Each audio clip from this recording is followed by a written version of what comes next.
पाठ 11 बहादुर ममता सत्य पर आधारित कथा। ममता दलाई 7 साल की थी। वह मम्मी पापा और बड़ी बहन असंती के साथ ओडिशा के बनकल गांव में रहती थी।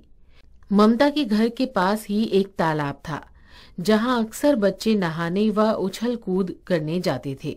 अप्रैल 2017 में ममता भी अपनी बहन के साथ तालाब में नहाने के लिए गई।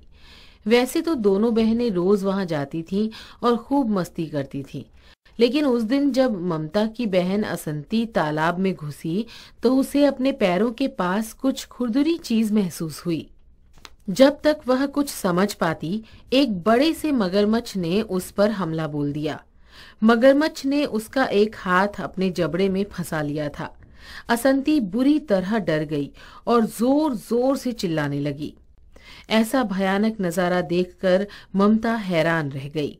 पहले तो उसे कुछ समझ नहीं आया कि वो क्या करे, लेकिन बाद में उसने हिम्मत दिखाकर असंती का हाथ कसकर पकड़ा और अपनी ओर खींचने लगी।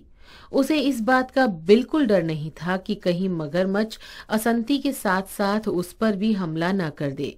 वह मगरमच्छ से असंती को छुड़ाने में लगी थी।